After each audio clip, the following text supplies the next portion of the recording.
Well, good morning, everybody. Game time, Brian, otherwise known as the mailman, coming from my mama's basement, the man cave, on a rainy, cloudy South Jersey day. Um, it kind of got a late start. I just set up the channel member Zoom call for 3:30, so stay tuned for that later. Um, As we've talked about, these are basically the dog days of the off season. The next 6 weeks, there's not going to be much. Don't expect much in the way of the contracts. Dallas. Dallas will get CD Lamb done sometime during training camp. I talked to Phil last night. He thinks maybe a couple weeks into training camp. Yeah, the big question out there, you got the Dak Prescott thing holding over this whole organization. It's everybody, you got ESPN, Fox, everybody's talking about what are the Cowboys doing. Don't come here if you want to know what they're doing, because I don't know what they're doing. But that being said, we got half the people love Dak Prescott, like appreciate all the wins he's done in the regular season, and is afraid of the unknown, which is not having a guy who can win 3 straight 12-win seasons in the regular season, albeit with very little playoff success. I get it. Then you have the people who they don't care about the regular season wins. They don't care about the division titles. They want the ultimate success. Just as a reminder, there's double-digit teams that have never won a Super Bowl. You know what I mean? There's a lot of teams that have never won a Super Bowl. But again, Dallas, this is what I love about the Cowboys fans. What I love about the Cowboys fans is they don't accept mediocrity in their minds. Now, sorry to tell you, that's exactly what you've gotten over the last 29 years. They have not won a Super Bowl in the salary cap era. They haven't. So until they win one in the salary cap era, they'll be a team who can't. Now, again, I don't have the teams up in front of me, but I could pull it up here. Let me see here. I have that picture I could refer to. Let's see here. Super Bowl record. Okay. Houston Texans, Eastside Herald. No offense. No offense, brother. But 0 Super Bowl wins.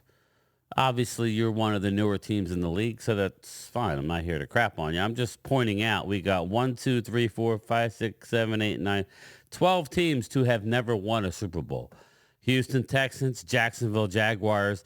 The Detroit Lions may get off the schneid this year. The Detroit Lions may, in fact, get off the schneid and get themselves a Super Bowl win. If I had to guess, just my early Super Bowl prediction, I'm thinking the Detroit Lions are going to be in the Super Bowl.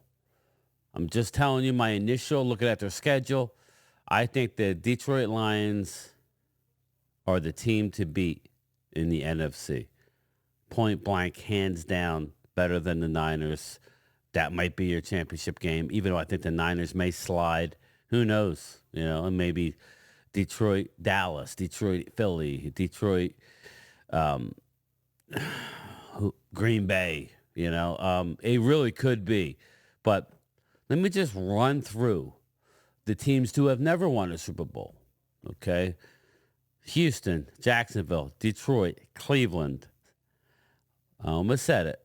Los Angeles Chargers, Tennessee Titans, Arizona Cardinals, Carolina Panthers, Atlanta Falcons, Cincinnati Bengals, Buffalo Bills, and Minnesota Vikings. So that's 1, 2, 3, 4, 5, 6, 7, 8, 9. That's 12 teams to have never. 12 out of the 32 All little less than half have never won a Super Bowl. So we could talk about all the playoff success that Josh Allen has or has not had. He hasn't won a Super Bowl. And then we get into teams with one. Eagles, Seattle, the Jets, New Orleans, Chicago Bears. That's it. 5 teams have only won one. And then we get into the next tier of 2. Let me see if I can move this. Let me see. No, I can't. I know I have it somewhere. But let me see something here. Well, I found another illustration. You'll get the idea, people. You'll get the idea. But here, let me share it with you. All right, here we go. Super Bowls by team. Okay, we've already rattled off the 0. We got the 1s. Now we're going to the 2 Super Bowls by teams. Miami Dolphins. Well, this is wrong, clearly, because they just rattled off. This is obviously a couple years ago, so scratch that. Well, we know that's wrong. That's the only thing that's wrong. They haven't updated this picture in a couple years. So the Colts, the Ravens. 3, we got the Commanders. Obviously, this is an older picture. So I don't like this. Hold up. But anyway, let's just go through it for shits and giggles. It's pretty much accurate, other than the Chiefs. The Raiders, Broncos. You got 4, you got the Giants and Packers. 5, you got Bang Bang and us. And 6, you got that. So that's basically right. It's not easy. What I'm trying to get at, it's not easy winning a Super Bowl, people. But that's the standard that the Cowboys have, even though they haven't been, that they haven't sniffed one in 29 years. Teams like the Eagles have sniffed Super Bowls. They've won one. Eagles finally got their first one, but they've been back since. They've reloaded. Again, if you're looking at this year, Detroit Lions are just the perfect team to me. The one thing about the Detroit Lions I do not like is their head coach. Yes, I said it. Their head coach is a problem. You can't be doing what he does with going forward on 4th down constantly. That's not how you get it done. So that being said, I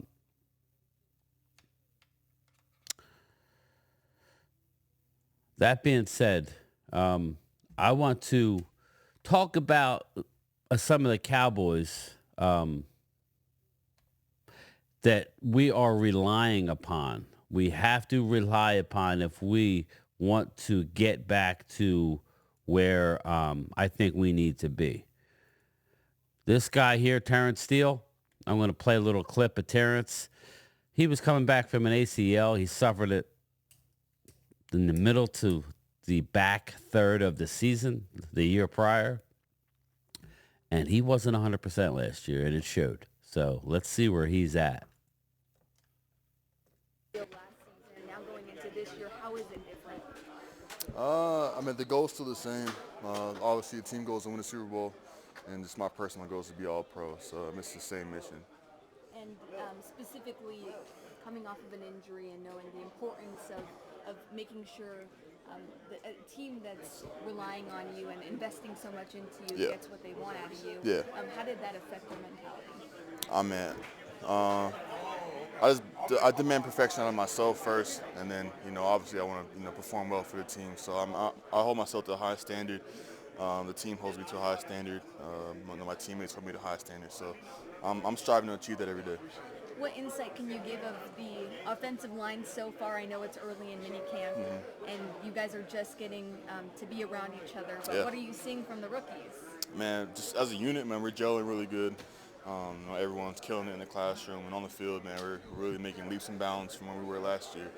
And the rookies, they're doing a great job coming in, meshing well with the group. The vets brought them in, took them under our wing, and they've been doing a really good job in the classroom, on the field. And props to them, man. They came in ready to work. So. Does this go by quick, Terrence? The transition from getting to the league, establishing yourself, and now, not an elder statesman. No, it's my 5th year, and I was just thinking, man, it really goes by fast. And I feel like I was a rookie last year, but yeah, no, it flies by. So, but it's been an awesome experience. So. How have you taken on that leadership role to the young guys? Yeah, no, I mean, definitely want to be a leader. I'm the second or third oldest guy in the room, beside Zach and Chuma. So, yeah, I mean, I want everyone to succeed. If I can help in any way possible, and I'll definitely do that. And being a leader by example is probably what I do the best. But yeah, no, definitely trying to be a leader for sure. Sorry. Go ahead. Sorry. Signing that deal gives you kind of job security. Does that make you play any different? I'm trying to play for the second contract. That's my mentality. Yeah, I don't want to be complacent. That's the killer. The silent killer is complacency. So definitely still trying to work for that second contract. This gap between now and the start of training camp, will it be a little different for you this go around? So now between training camp, yeah, I mean I'll get, I'm healthy finally, so I can do all my off-season training the way I want to. So yeah, I'm super excited, man. Super excited. Anything fun on the side plan too? Any birthday plans from yesterday? Nah, I didn't. We'll probably do something this weekend. I got some friends coming in town, so I'll probably hit a dinner this weekend. But nah, nothing too crazy. Maybe some small trips here and there. But man, I'm really just trying to get in the mode.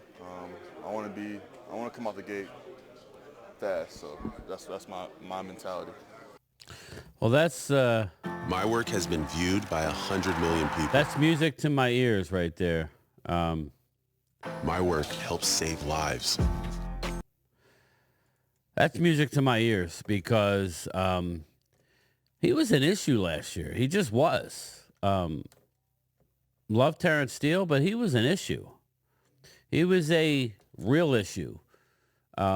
He was not healthy. I'm surprised that this team put him out there like that. Is it an excuse? Sure it is. That's what happens when you do stuff like that. That's why when you hear Mark Holmes talk about, oh, my God, Trayvon, they're not going to be, he ain't going to be ready for camp. People, anybody coming off an ACL, you are not ready day one. That's just a protocol, unwritten protocol, sometimes written protocol. They are not going to put these guys out. They will not put them out. Let me turn this up a little bit.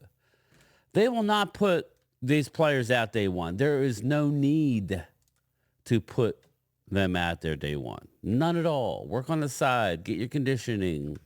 Work on it. You know, you are coming back from a major knee injury. DeMarvion Overshown is looking phenomenal. Probably will do the same thing. Once they're going to ramp him up, which goes back to my video yesterday going to work I did. I heard that the owners and the NFL want to change the training camp, add some time, make them longer, not padded practice or full contact, but instead of having all these little gaps in all these OTAs, still have your rookie OTA and maybe get rid of the middle OTA and the mandatory, and then just have them show up a week to 10 days earlier in training camp. So the first week of training camp is all conditioning, getting your body ready for practice, as opposed to coming in and getting a couple days and say, okay, well, we got to start the practice, because they normally report on a Wednesday, the week prior. They don't start pads until the following week. So again, just these players don't want to be locked into training camp. Oh, well, this is your job. Do you want to perform? Do you want to get a contract? They're trying to put you in the best position to A, stay healthy, and B, earn your next contract. Obviously, for the team, be successful. But in order for us to be successful, that we have our linebacker core will be better. Leighton, I loved you, brother, but again, you were not available as much. It's just what it is. We've been snake bit in the linebacker core for quite some time when it comes to Sean Lee, when it comes to Leighton Vander Esch. Kind of drafted these guys as damaged and hoping and praying that they didn't get hurt. Jalen Smith was a debacle. Sorry, that was a mistake.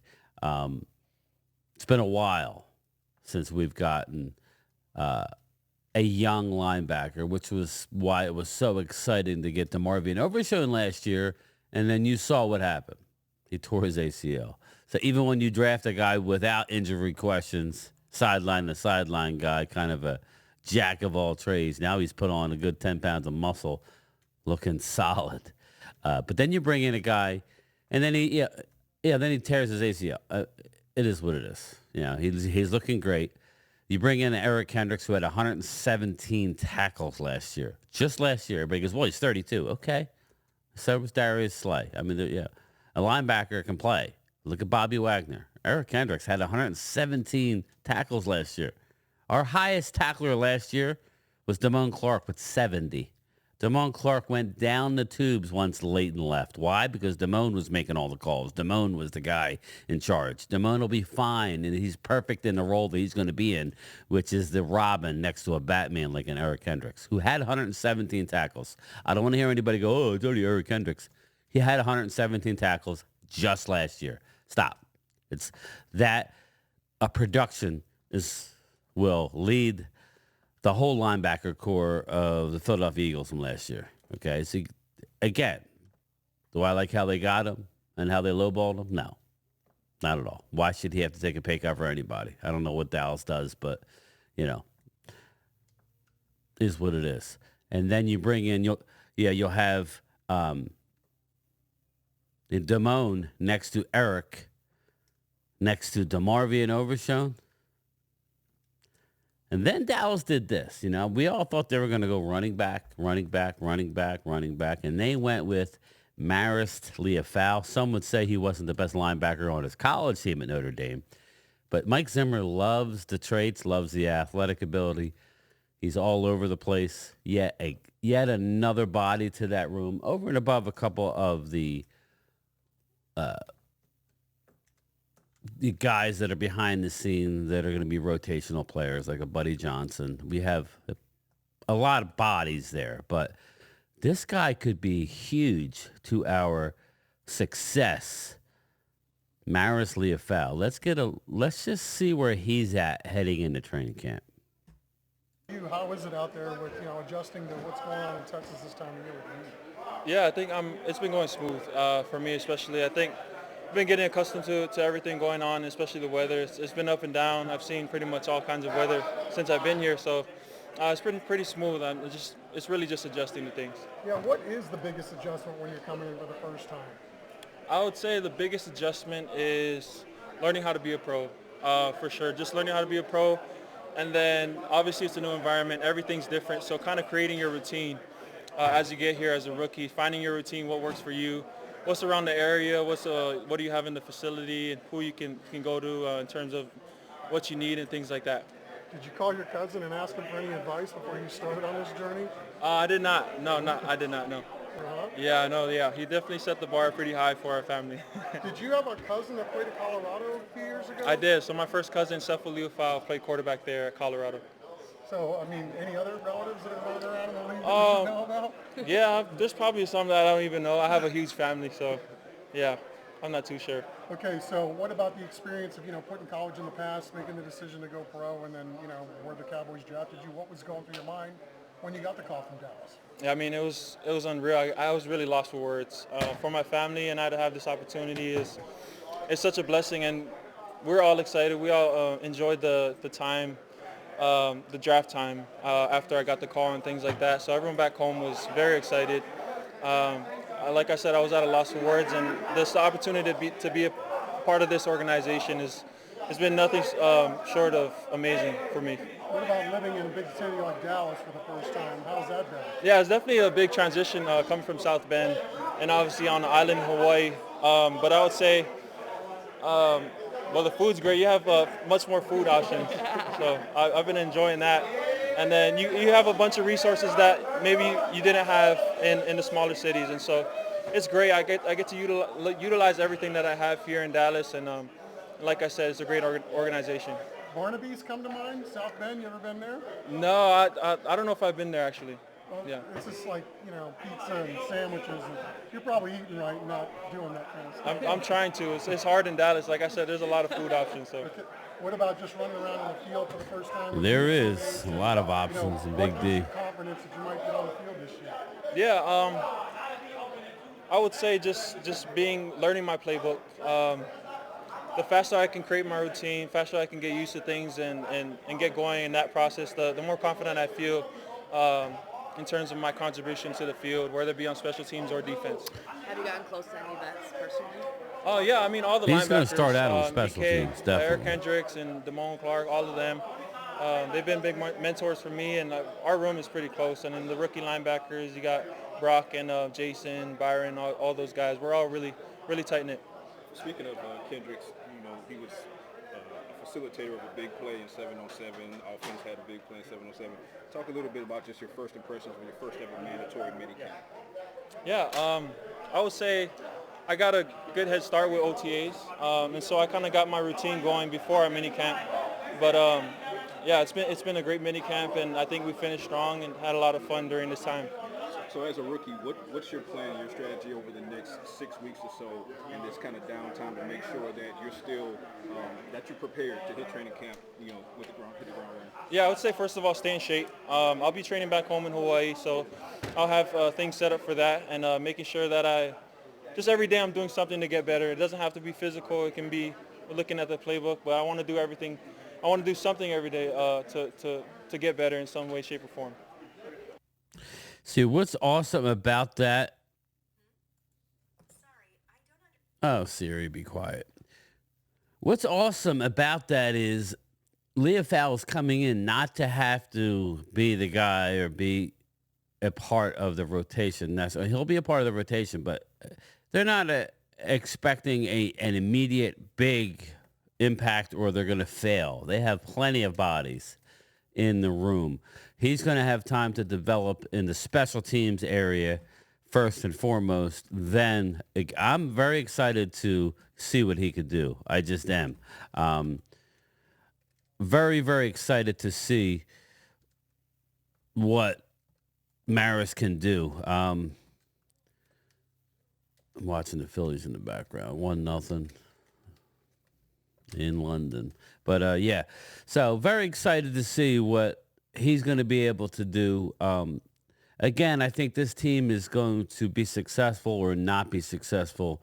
Everything's going to come down to the defensive line. I really do. I think we have bodies there. We do have bodies. We have a couple late round draft picks for defensive tackle. We got Carl Davis. We got Osa Odigizua. We got Golston. Look for them to bring in a veteran defensive tackle. Look for Linval Joseph, who played a lot with Mike Zimmer. Look for a possible trade. But again, all this can only happen is if they sign CeeDee Lamb. Dak Prescott, like I said, what I was saying earlier, you have half the people, the pro-Dak, half the people anti-Dak. Think you can't get it done.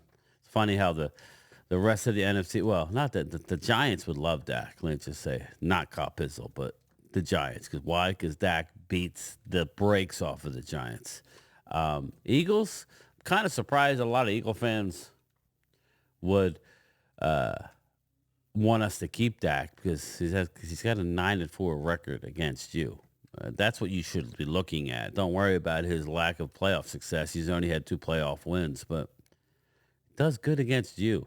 And I know, speaking for Cowboy fans, I'd much rather see the Eagles in the playoff than I would. Now, we could lose. Of course we could lose. But I'd rather see that than the Niners. We just can't seem to get over the Niners. We're Niners bitch right now until proven otherwise. We do play them in the regular season yet again in San Fran. So that'll be interesting. I'm getting excited when I start thinking about the season. I am going to the Dallas game against the Eagles in November. I believe it's November 10th. I'm starting to get my act together. I got to talk to the boys and see exactly where they want to stay and things like that. So, but that's it, people. I don't want to have this video too long. We are in the dog days. I just wanted to point out a couple areas, linebacker, and Terence Steele is a big, big part of this team's future. They signed him. He was a Pro Bowler 2 years ago before the injury. Last year, he probably shouldn't have played. I hold the club accountable. Sometimes you gotta keep these players from themselves. You can't allow them to make decisions. He may have been technically healthy enough to play, but as you see, it's the mental part of a knee injury that is the hard part. So with that being said, I'm going to cut this short right about now. I don't want to get too long.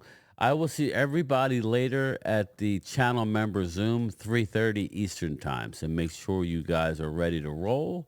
I will put the link in the community tab for everybody. You just click on that link and pop in. I hope to see a full house, especially on this rainy day. I can't get nothing done outside.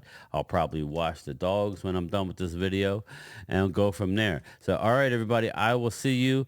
Game Time Brian is out of here. Later.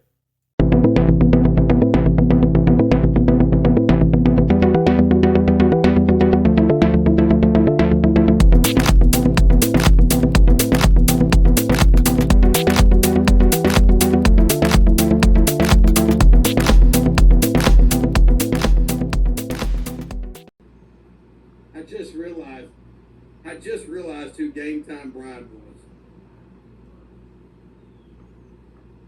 I didn't know it from earlier.